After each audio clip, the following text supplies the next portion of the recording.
Let us try to understand what is a web module. First, what is a web server? Web server is a software application which handles HTTP requests sent by the HTTP client like web browsers and written web pages in response to the client.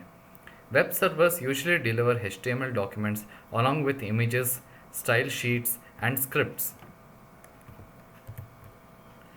Most of the web server support server side scripts using scripting languages or redirect to application server which perform the specific task of getting data from database, perform complex logic, etc., and then sends a result to the HTTP client through the web server. Apache Web Server is one of the most commonly used web server. It is an open source project also. Let us look at the architecture of a web application. It consists of four parts: client, server, business layer, and data layer. Client layer consists of web servers, mobile browsers, or applications which can make HTTP requests to the web server. Server layer consists of web server which can intercept the request made by clients and pass them the response.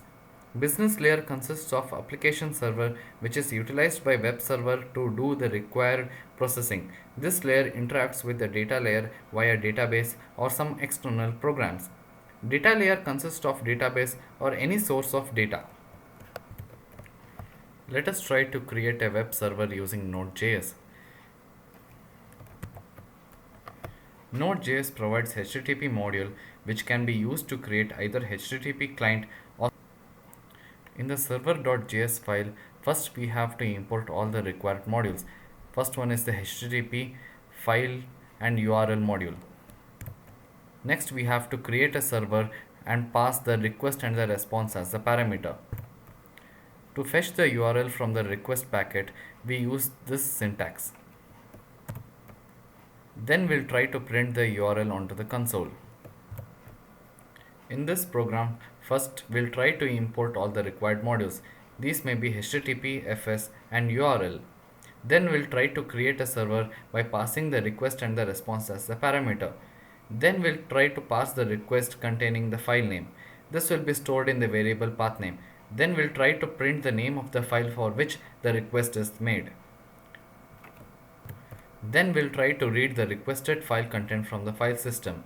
Here we use pathname.substring and pass and read the first parameter.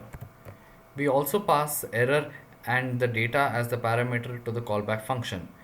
If there is an error, we'll try to print the error onto the console and also append the error to the header of the response packet. While writing to the header, we pass the first parameter, the status code, and the second parameter as the type of the content. If there is no error found, then we append the header with the status code of 200, which is OK, and then the second parameter we pass the content as the text. Then we write the content of the file to response body. We use the function response.write and pass the data in the in the write function. Then we send the response body by using this function. We make the server function to listen at the port 8081. We'll also print the message server running at this IP address. Let us try to run this program. Before running this server program, let us create an index.html file. In this HTML page, we'll try to print hello world message on the web browser. Let us start the server.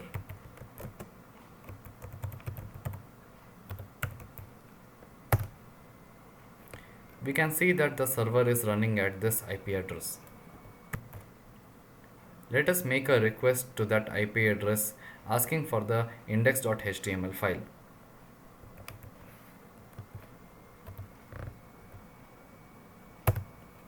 We can see that the hello world message is printed here. We can see that the request for the index.html is made through the console of the server.js file. Let us try to create a web client using Node.js.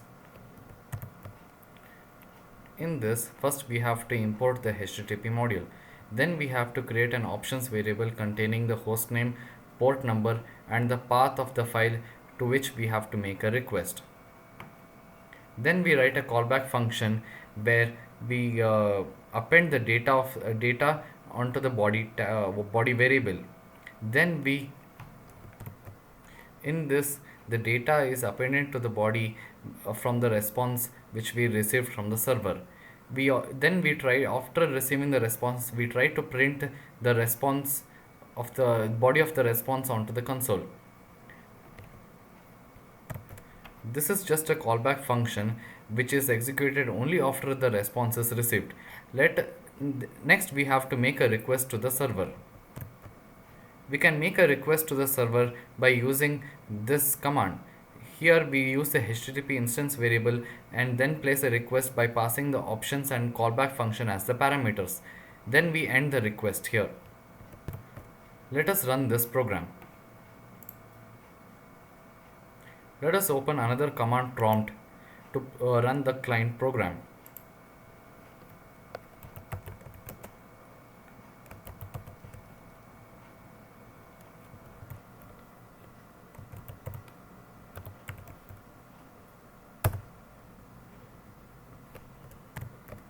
We can see that on the server page there is an error message. This is due to the request, since the request for the index.html file is not found.